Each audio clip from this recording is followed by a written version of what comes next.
شاء الله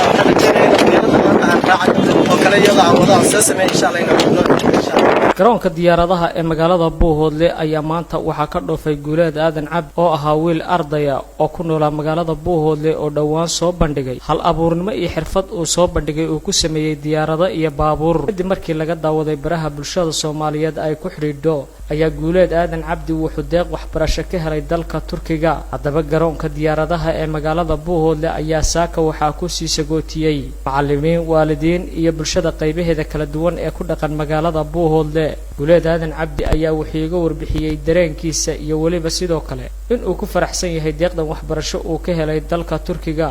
sidoo kalena wuxuu ugu baaqay dhalinyarada Soomaaliyeed in ay wax bartaan una faa'iideeyaan dalkooda horta caqabadaha Soomaaliya aad iyo aad u badan yihiin maadaama aan hadana inta aan uga hadhin laakiin hadana dhalinyarada Soomaaliyeed ama facayga ama wixii dhalinyarada Soomaaliyeed waxaan soo jeedinayaa dalkina loo halma oo ah hadda dalkooda wax bartaan ama wax cusub soo kordhiyaan in dalkooda faa'iido u tahay oo ay looga maarmi karo dhaqaalaha dalka shisheeye uga imanaya ama waxyaabaha uga imanaya oo insha Allah aniga arjeen xitaa insha Allah imika maanta diyaaradda suganaa in diyaaraddaas kale insha Allah inoo saaro oo aan hal maalin ka maqnaan Buuhoodle iyo Soomaaliya insha Allah oo hal mid aan hayno qolaal diyaaradaha kala noocan dhammaan horta dadkii gacan ka qaatay inaan maanta halkan imaado ama scholarship soo baxo dalka Turkiga oo aad ugu horeeya maamulayaasha ka hadda iskuulka macallimiinta waxay soo dhigteen maamulayaashii dhammaan iyo dadka hadda qaaday scholarship-kayga dhammaantood aad iyo aad baan ka mahadcelinayaa jazakallahu khayr dhinaca kale waxaa iyaduna halka ka hadashay maama Caasha Saxarla oo ah macallimadii Guuleed gacanta ku haysay wadan dareenkayga maanta kaaga warrama aad iyo aad ugu faraxsanahay sababtoo ah ninka beerta wada ee beeraleyda ee beeraha qodaya wuxuu maqlo wuxuu ugu jecel yahay in la beertaadii aad intaad ku tabcaysan maray saarto ama marihii baa ka soo go'ay ayuu ugu jecel yahay beerwaluhu aniguna Guuleed 12 jir buu ahaa maalintan qabtay 2012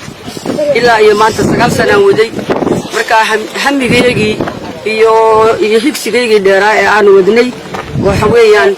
de maanta ayay noo hirgashay insha Allah in uu maxay meesha la dooleeyay ama isagu uu ku fikrayay ayuu maanta gaaray anaga oo dhanna waan faraxsanahay maanta ciise laakiin de waa in reer Buuhoodle inaan dhiiri geliyo xaq buu leeyahay waayo gobolka ayaan ka soo wada jeednaa maxaan ku sheegaa waxaan ilaahay ka rajaynayaa inuu uu noqdo midkii diyaaradaha Soomaaliya oo dhan ka soo dega noo soo samayn lahaa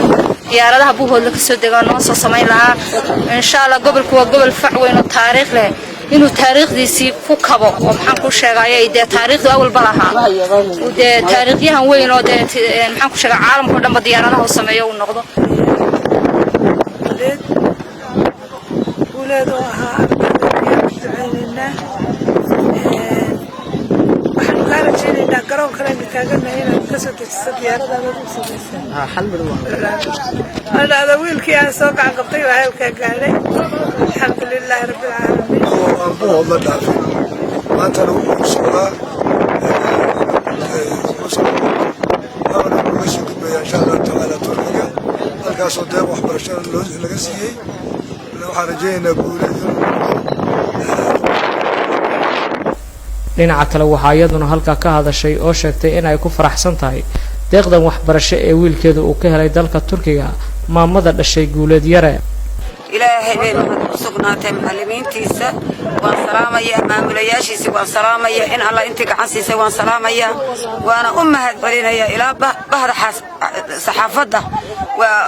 waan salaamaya ilaahayna waan ugu shukriyaa mahadnaqaya alxamdulillah Maxamed Cali Bile warbaahinta qaranka Buuhoodle